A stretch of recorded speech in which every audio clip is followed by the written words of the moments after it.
নমস্কাৰ জনাইছোঁ। আজিৰ এই বিশেষ অনুষ্ঠানটি আজি ভাৰতীয় জনতা পাৰ্টি ঢকুৱাখানা জিলা সমিতিৰ কাৰ্যালয়ত আমাৰ মাজত উপস্থিত থকা সাংবাদিক বন্ধুসকল আৰু আমাৰ ভাৰতীয় জনতা পাৰ্টিৰ বিভিন্ন দায়িত্বত থকা কাৰ্যকৰ্তাসকল, আমাৰ মাননীয় প্ৰধানমন্ত্ৰী নৰেন্দ্ৰ মোদী ডাঙৰীয়াই স্বজাতিৰ হকে দেশৰ হকে আত্মনিৰ্ভৰ ভাৰত স্বদেশী সংকল্প নামৰ এটি আমাক কাৰ্যসূচী হাতত অৰ্পণ কৰিছে। এই কাৰ্যসূচীৰ অংশ হিচাপে আমাৰ যিসমূহ থলুৱা শিল্পী বা ক্ষুদ্ৰ শিল্পী বা আমাৰ কৃষকসকল, আমাৰ ক্ষুদ্ৰ ব্যৱসায়ীসকল, উদ্যোগীসকল, এই সকলোকে আহ্বান জনাইছে যাতে আমাৰ ভাৰতবৰ্ষত উৎপাদিত যিকোনো সামগ্ৰী আমি আমাৰ ৰাইজৰ ব্যৱহাৰতে মুকলি কৰি দিব লাগে। আৰু এই যিখিনি উৎপাদিত সামগ্ৰী আমাৰ সমগ্ৰ ভাৰতবৰ্ষ বা অসমত উৎপাদন হয়, সেই উৎপাদন কৰিবলৈ যাওঁতে আমাৰ যিসকল কৃষক, যিসকল বনুৱা, যিসকল উদ্যোগী, যিসকল শ্ৰমিক, সকলোকে আহ্বান জনাইছে যাতে উৎপাদনটো নিজৰ নিজৰ ঠাইত কৰি অসমত বা ভাৰতবৰ্ষত উৎপাদন কৰি ভাৰততে সেইটো ব্যৱহাৰ কৰাৰ ব্যৱস্থা কৰিবলৈ কৈছে, যাতে অনাগত দিনত 2047 চনত আমাৰ ভাৰতবৰ্ষ এখন বিশ্বৰ প্ৰথম শাৰীৰ দেশ হিচাপে স্বীকৃতি লাভ কৰিব পাৰে, বিশ্বগুৰু আসনত অধিষ্ঠিত হ'ব পাৰে। সেই উদ্দেশ্যে আমাৰ যিবিলাক বস্তু বিদেশৰ পৰা আমদানি হয়, সেই আমদানিকৃত সামগ্ৰীসমূহ আমি পৰাপক্ষত ত্যাগ কৰিব লাগে আৰু থলুৱাভাৱে উৎপাদিত সামগ্ৰী আমি ব্যৱহাৰ কৰিব লাগে।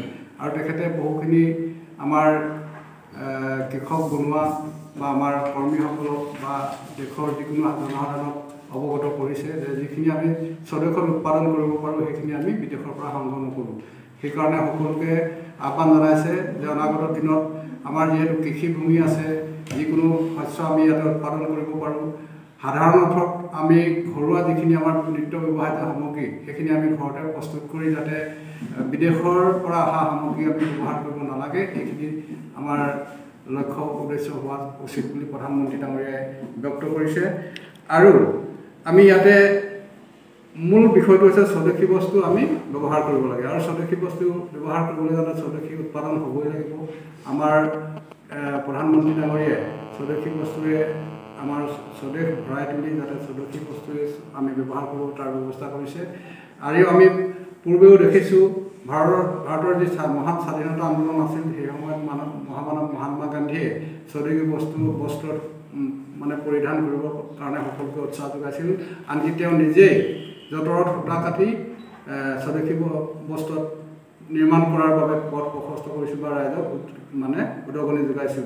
এই ব্যৱস্থাপনাৰ জৰিয়তে আৰু সমগ্ৰ ভাৰতবৰ্ষত লোকমান্য তিলক, শ্ৰী অৰবিন্দ, মহাত্মা গান্ধী আদি এই ভৱিষ্যতদৰ্শী নেতাসকলৰ যি পদক্ষেপ, সেই পদক্ষেপ আমাৰ মাননীয় প্ৰধানমন্ত্ৰীয়ে ইয়াত গ্ৰহণ কৰিছে। আৰু আমি স্বদেশী বস্তু সকলোৱে ব্যৱহাৰ কৰিবৰ বাবে তেখেতে আমাক উৎসাহিত কৰি এই আত্মনিৰ্ভৰ ভাৰত আৰু স্বদেশী সংকল্প ব্যৱস্থাপনা ৰাইজৰ মাজলৈ আহ্বান জনাই আগবঢ়াই দিছে। আৰু এইখিনি আমি সকলোৱে ব্যৱহাৰ কৰা উচিত।